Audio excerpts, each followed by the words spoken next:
Shalom peuple de Dieu, c'est votre bien-aimé, votre serviteur, le docteur Billy Fariala, qui revient encore vers vous.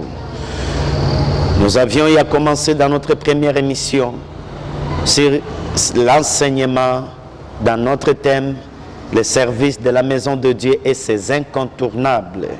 Nous avions eu à introduire et aujourd'hui nous entamons le premier point. Mais avant cela, acceptez que nous puissions prier ensemble.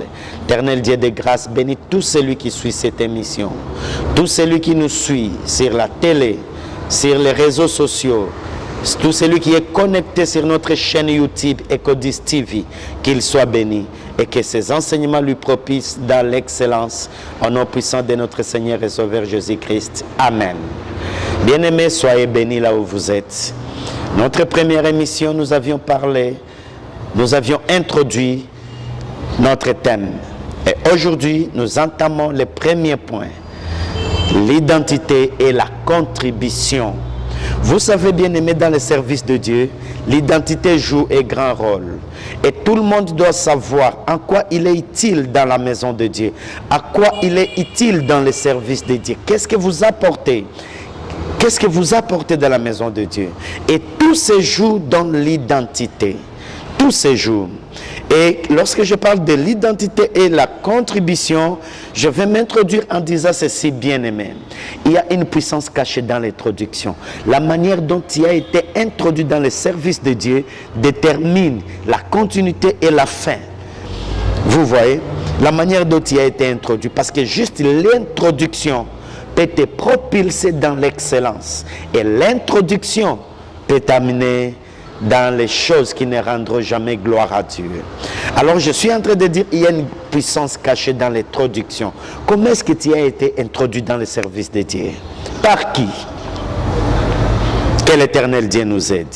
Écoutez bien aimés, l'introduction peut ouvrir une porte et une voie de l'excellence à tout celui qui est bien introduit dans le service de la maison de Dieu.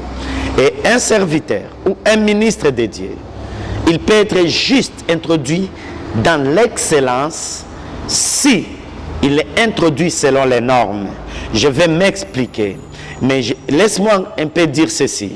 Puisqu'il y a une puissance cachée dans l'introduction, il y a aussi des pièges dans l'introduction. Tu peux être piégé juste quand tu es introduit dans le service de la maison de Dieu. Écoutez, avant d'utiliser une personne, Jésus-Christ commence d'abord par entrer dans sa vie pour changer sa nature. Puis, Jésus-Christ cherchera à dominer ses pensées pour faire de celui-là son esclave. On ne peut pas servir Dieu si on n'accepte pas de devenir son esclave. Et enfin, Jésus-Christ finit par motiver les vouloirs pour ouvrir la voie du salut et introduire le Saint-Esprit dans la personne qui cherche à lui servir. Vous comprenez un peu ce que je suis en train de dire, bien-aimé? Alors, écoutez ce que l'apôtre Paul nous dit un jour, ce n'est plus moi qui vis. Maintenant, c'est Christ qui vit en moi. Allez-y comprendre, celui qui dit ça, il est qui? Une déclaration consciente qui nous prouve que réellement Jésus-Christ avait d'abord commencé par entrer dans la vie de Saul. Qui est Saul? Un juif qui persécutait l'église de Jésus-Christ. Mais Jésus-Christ, lorsqu'il s'est introduit en lui, qu'est-ce qu'il a fait? Il a dominé ses pensées pour faire de cet assassin un esclave de l'évangile. Et c'est un fait que Jésus-Christ a commencé à utiliser Saul, qui est devenu apôtre Paul. Vous voyez, bien aimé. Alors écoutez, l'apôtre Paul fait une déclaration consciente. Qu'est-ce qu'il dit? Ce n'est plus moi qui vis. Maintenant, c'est Jésus-Christ qui vit en moi. Est-ce que vous écoutez? Qui dit ça? Une déclaration consciente. Mais qui déclare cela, bien aimé? C'est Saul, un juif qui persécutait l'église de Jésus-Christ. Allez-y comprendre que la démarche était quoi? Jésus-Christ a commencé par entrer dans la vie de Saul. Puis, Il a dominé les pensées de Saul. Vous voyez, après avoir dominé ses pensées, il a fait de cet assassin un esclave de l'évangile. Alors, avant d'utiliser Paul, jadis Saul, Jésus-Christ est entré dans sa vie, il a dominé ses pensées, puis il lui a introduit dans le service de la maison de Dieu, dans le service de l'évangile. Vous voyez, lisons un peu la parole de Dieu. Dans 2 Timothée chapitre 1er, verset 1 à 2. 2 Timothée chapitre 1, verset 1 à 2. Je lis la Bible. J'ai la version Louis II ici avec moi. Paul, apôtre de Jésus-Christ, par la volonté de Dieu, selon la promesse de la vie qui est en Jésus-Christ. À Timothée, mon enfant bien-aimé, grâce, miséricorde, paix de la part de Dieu, le Père, et de Jésus-Christ, notre Seigneur. Amen. Les deux versets parfois négligeables. Juste une salutation, mais c'est une introduction dans le service de Dieu. Écoutez, juste ces versets, je prends le parti A du premier verset. Paul, apôtre de Jésus-Christ par la volonté de Dieu. Je prends ce parti A. L'apôtre Paul commence par nous révéler son identité avant de nous parler d'autre chose. D'abord, son identité, c'est qui? Paul. Je suis Paul. Oh là là, si c'était moi qui écrivais ces choses, j'allais dire, moi, révérend docteur Billy Fariala, j'allais toujours chercher la révérence. Mais regardez Paul, il donne l'importance, la valeur à son identité. Il nous dit, Paul, d'abord son identité, et sa contribution est révélée par après, apôtre de Jésus-Christ. Donc je suis Paul, mais par la volonté de Dieu, Jésus-Christ m'a fait grâce, il a fait de moi apôtre. Bien aimé, la simplicité, l'humilité dans le service de Dieu ouvre la voie à l'excellence et ouvre la voie à la puissance du Saint-Esprit pour nous amener là où nous-mêmes, nous ne voulons pas nous amener. Tianase, Nengelo Baba Kinoa. Tianase. Reste-toi, révèle-nous ton identité avant de nous révéler ta contribution. Alors, il y a quelques questions que nous allons chercher à comprendre dans le service de la maison de Dieu. Qui suis-je? J'aimerais que tu te poses aussi cette question. Dis avec moi, qui suis-je dans le service de la maison de Dieu? Moi, je vais répondre comme Paul. Je suis Billy Fariala. Je peux m'arrêter là. Et s'il va falloir que je continue, là maintenant ma contribution, je suis docteur par la volonté de Dieu. Parce que c'est Dieu qui a fait de moi docteur, un enseignant de la parole. Alors toi, qui a fait de toi ce que tu es aujourd'hui? Qui t'a fait choriste? Qui t'a fait protocole? Qui t'a fait intercesseur? Qui t'a fait apôtre, pasteur, docteur, évangéliste et prophète? Qui a fait de toi? Qui suis-je? Qui es-tu? Alors répète après moi. Cite ton nom. Je suis Billy. Et la deuxième question maintenant. Que suis-je? Je suis docteur par la volonté de Dieu. Tu peux dire aussi avec moi. Je suis protocole par la volonté de Dieu. Je suis chantre de l'Éternel par la volonté de Dieu. Que l'Éternel Dieu nous aide. Je dis que l'Éternel Dieu nous aide. C'est Dieu qui a voulu que Paul soit apôtre. Et ma prière ce matin, que Dieu veuille que toi, tu sois chantre, évangéliste, pasteur. Que ça soit la volonté de Dieu. Que l'Éternel Dieu nous aide. Écoutez bien aimé. La nature du Christ est une puissance qui crée la différence entre un chrétien et un homme ordinaire. Ce n'est pas le fait d'être appelé chrétien que tu es différent d'un homme ordinaire. Mais quand tu es doté de la nature du Christ. Les jours où tu diras comme apôtre Paul, ce n'est plus moi qui vis. Maintenant, c'est Christ qui vit en moi. J'ai changé l'identité. Je ne suis plus Chimakina, je ne suis plus Kabengele. Non, maintenant, je suis un homme Christ. Je suis un chrétien parce que j'ai ressemblé à Jésus-Christ. Cet homme qui est entré dans ma vie, il a transformé tout mon être. Et maintenant, ce n'est plus moi. Ce n'est plus ma colère. Ce n'est plus les mensonges. Ce n'est plus mon impudicité. Maintenant, c'est le fruit du Saint-Esprit à moi. La nature du Christ, ça crée la différence. Et les reflets du Christ dans la vie d'un serviteur bien-aimé nous donne toujours une nouvelle identité. À Obaïba Kindumba, aujourd'hui, c'est une grande femme de l'évangile. Obaïba Mouyibi, un voleur, aujourd'hui, qui il est devenu? Un évangéliste international.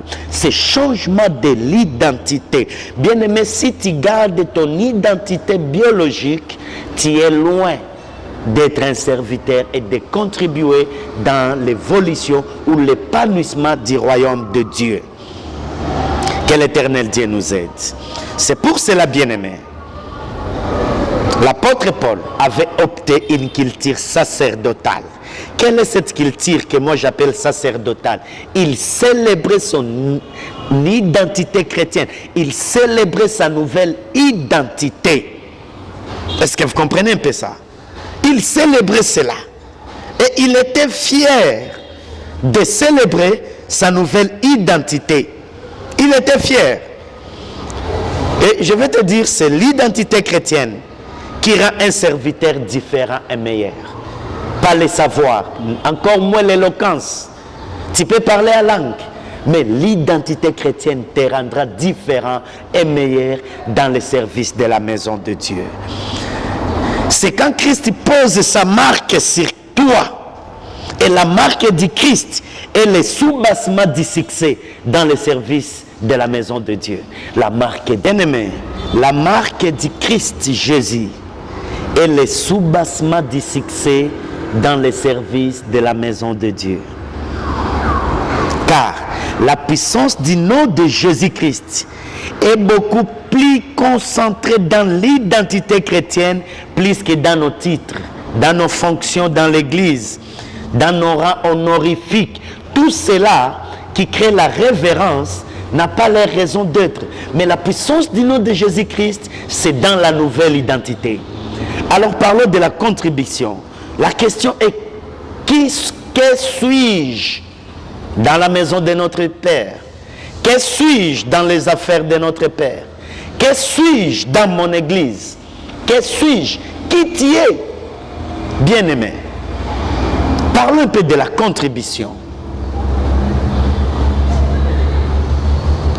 J'aime que tu saches ceci. Dieu n'appelle jamais personne dans son église pour que celui-là reste un spectateur ou un consommateur de la grâce. Voilà le mot qui convient. Toute église qui est remplie par les consommateurs de la grâce, priez pour moi, intercédez pour moi, chantez pour que je danse, prêchez pour que je dise amen, prophétisez pour moi, cher consommateur de la grâce. Ce n'est pas ta raison d'être dans l'église. Dans l'église de Dieu, il n'y a pas de place aux spectateurs. Tous nous sommes des acteurs. Nous sommes appelés pour servir et non pas pour être servis. N'oublie jamais cela. Parce que dans la maison de Dieu, la récompense est liée au service rendu. Alors la question, toi qui pries beaucoup, qu'est-ce que tu fais pour que tu aies droit à un salaire spirituel? Qu'est-ce que tu fais pour Dieu? Vous écoutez, bien-aimé. La pensée de Dieu, la vision de Dieu est qu'il veut se doter un royaume de sacrificateurs. Un royaume de sacrificateurs. Ceux-là qui serviront dans son sacerdoce en train d'offrir des sacrifices spirituels. 1 Pierre, chapitre 2, versets 4 à 5, surtout les versets 5. Un royaume de sacrificateurs. Alors, les parties B de notre premier verset de 2 Timothée chapitre 1. Les parties B, apôtre Paul continue, il dit, selon la promesse de la vie qui est en Jésus-Christ. Donc, Paul, je relis les versets. Paul, apôtre de Jésus-Christ, par la volonté de Dieu, pour annoncer la promesse de la vie qui est en Jésus-Christ. Pour annoncer. Donc, Paul voulait nous dire, Dieu a fait de moi apôtre pour annoncer. Donc, il voulait nous dire, je suis juste un panneau publicitaire. Partout où je passe, ce n'est pas moi qu'on voit, mais on doit voir Christ passer. Dans toutes les maisons où je suis accueilli, ce n'est pas moi qu'on verra qu'on a accueilli, mais on verra que c'est Christ lui-même qu'on a accueilli. Parce que ma nature n'est plus la nature humaine, physique, non. C'est une nature spirituelle, une nature de Jésus-Christ. Une nouvelle identité que moi j'ai. Laisse-moi dire ceci, bien-aimé. Paul nous répond aux deuxième question. Qui suis-je? Il dit, je suis un annonceur du message de Jésus-Christ. Je suis un porteur d'une promesse, la vie qui est en Jésus-Christ. Waouh! Un homme merveilleux. Dans le royaume de Dieu bien-aimé, les titres ne s'arrachent pas, ça se donne. Cher révérend, les titres ne s'arrachent pas, ça se donne. Qui t'a introduit dans le ministère?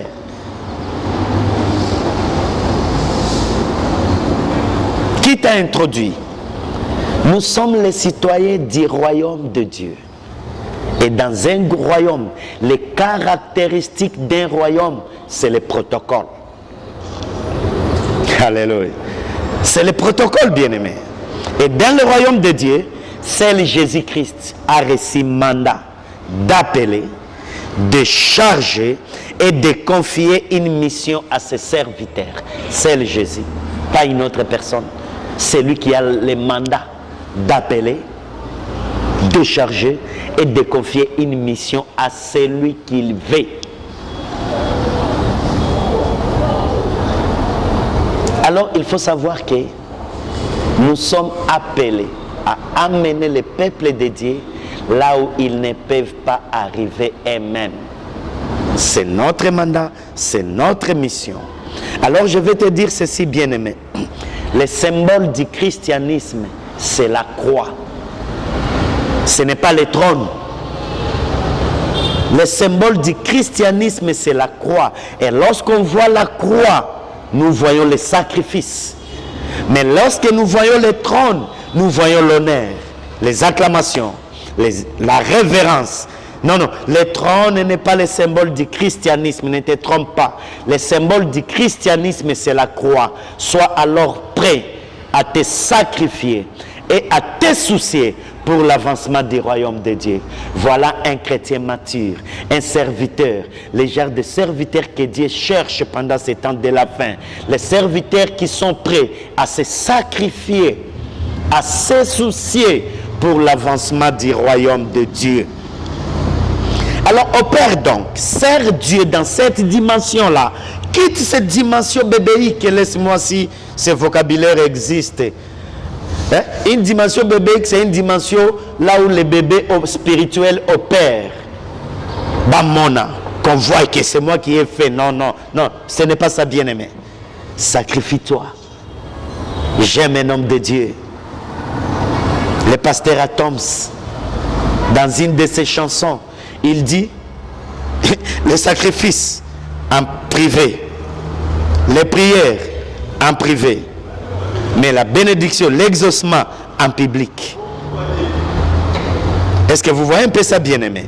Alors, il faut savoir, je me répète, tu veux servir Dieu, opère dans la dimension de te sacrifier, de te soucier pour l'avancement du royaume de Dieu.